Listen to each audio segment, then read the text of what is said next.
So I decided that I wanted to do a show about some of my favorite Marvel comics in the 90s, and I call it Marvel Comics in the 90s. Today we're going to be talking about Spider-Man Torment, issues 1 through 5 by Todd McFarlane. Todd McFarlane was a rising star in the 80s. He had work on books like Batman, Incredible Hulk, and of course, The Amazing Spider-Man. When he worked on The Amazing Spider-Man, he helped create the character Venom.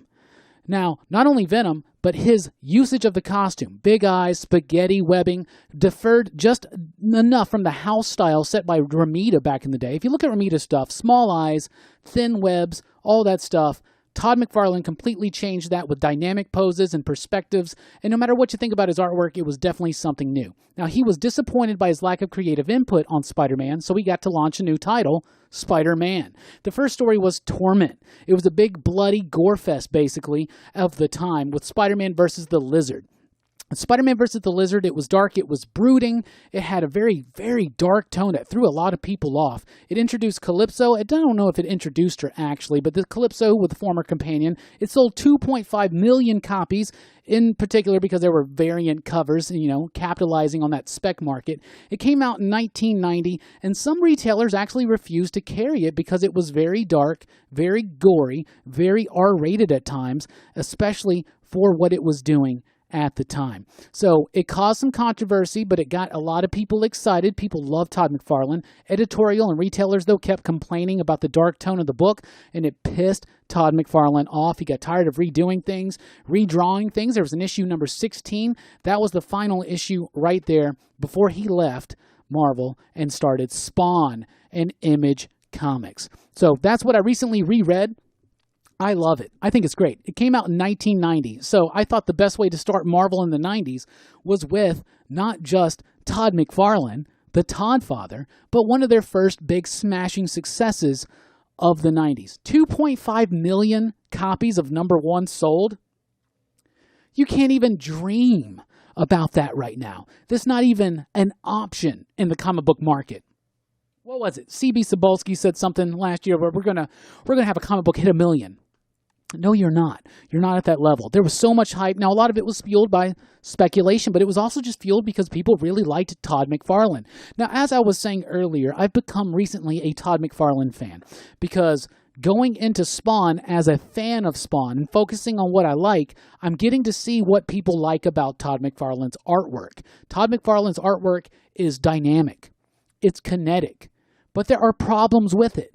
Every critique I have on Todd McFarlane's artwork is very prevalent in the Spider-Man work, right? And maybe this is what tinged my dislike of Spawn, was what I thought about his Spider-Man work.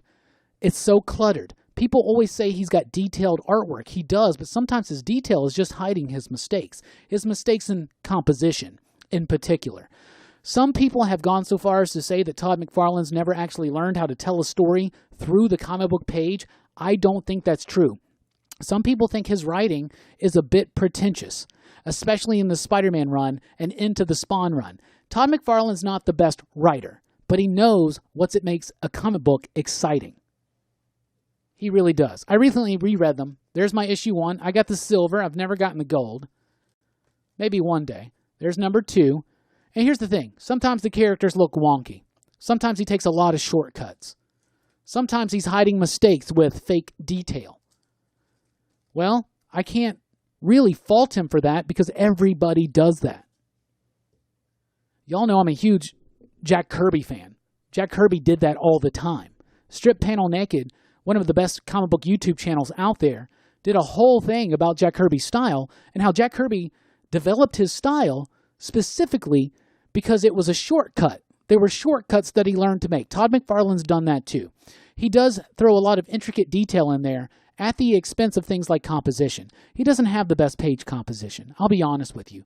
But every time you see Spider-Man in one of those big open poses, even if the anatomy makes no sense, even if there's no way that legs can bend around a body like that, even if his leg is wrapped around a tree and it makes no sense, there's something about the image that the moment you see it, the moment like that, it pops, it snaps, something in your brain, and you recognize the energy, the dynamic energy. And that's what Todd McFarlane does. Now, he carries everything over into Spawn. when you read Torment in particular, and the run kind of gets weaker as it goes. He did 16 issues of it solo. Like I said, he was disappointed. He didn't have creative direction. And even the idea that he's a co-creator of Venom is very much argued even today. But I'll say this. He was so bothered by people holding him back. Because, for instance, in that Spider-Man number 16, he had like a sword go through Juggernaut's eye. And they were like, this is way too excessive. It's way too much. And he goes, I have seen you publish way worse. Why are you pointing me out? And it's because it's Spider-Man maybe, and it was the big selling title. And yeah, you got 2.5 million copies out there on shelves. Guess what's going to happen? Kids are going to pick it up, and some moms, some dads are going to look at that and be like, what in the hell is my kid reading? Are you crazy? When I reread it, I was taken aback about how dark in tone the Spider-Man story was. We've had dark Spider-Man stories before, but usually they have a tinge of the classic wholeheartedness of Spider-Man. This was definitely something different, and definitely something that I think the majority of the fans at the time wanted. Another idea that maybe retailers are not always ahead of the curve of fans. Pay attention to those trends. See what they're wanting, right? I think it's fine. I think it's cool. It's got some moments of excess that don't age very well, but it really took the Lizard and made him a very threatening villain. He had subject material throughout this entire run that totally, when you read it, you're like, I completely understand why this guy did Spawn. Why Spawn came to his mind. Spawn was the things that he wanted to do. He wanted to make something dark, gritty. He wanted to focus on real-world, dark, gritty stuff.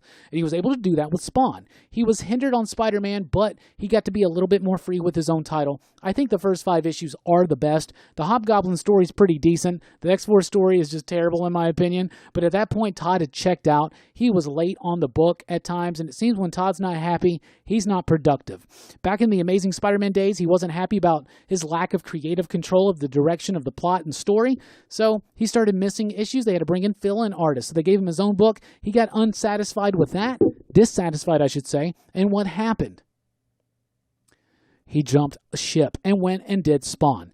And now, I used to always hate Spawn, and you guys know now I'm a huge Spawn fan. Self-chosen to be a Spawn fan. But I absolutely love what Todd McFarlane is and what he represents for the industry. He's one of the most powerful figures in the industry. Seriously. And he put Spider-Man back on the map. Seriously. The 90s could have been all about the X-Men, but right before that, it was all about Spider-Man. Spider-Man was the height of every Marvel zombie's head. That's what all the headspace was taken up. People were loving Amazing Spider-Man. The introduction of Venom. It led to other things. Larson took over, of course, Amazing Spider-Man after McFarlane left, and then in came Mark Bagley. And I think it got super even more awesome from that point forward. However, what Todd has done for the industry, for himself, staying true to that creator-owned vision, wanting to do what he wants to do no matter what anybody says. It may not always be the best. And answering the pretentious stuff. They say Todd McFarlane's writing's pretentious. I'll tell you what, some of my favorite comic book writers, Alan Moore, Grant Morrison, Warren Ellis, Neil Gaiman, guess what? They're pretentious as hell at times, and I forgive them. So why not Todd McFarlane? And why not celebrate Todd McFarlane for what he does and what he does so well? And he changed the game when it came to Spider-Man Torment in 1990. So I definitely had to start off the new segment of Marvel in the 90s with Todd McFarlane revolutionizing Spider-Man, not just the look, not just the feel and tone, but the entire direction of the story of not just Spider-Man, but the Lizard and other villains and things like that. It led to books like, what was that, Shed?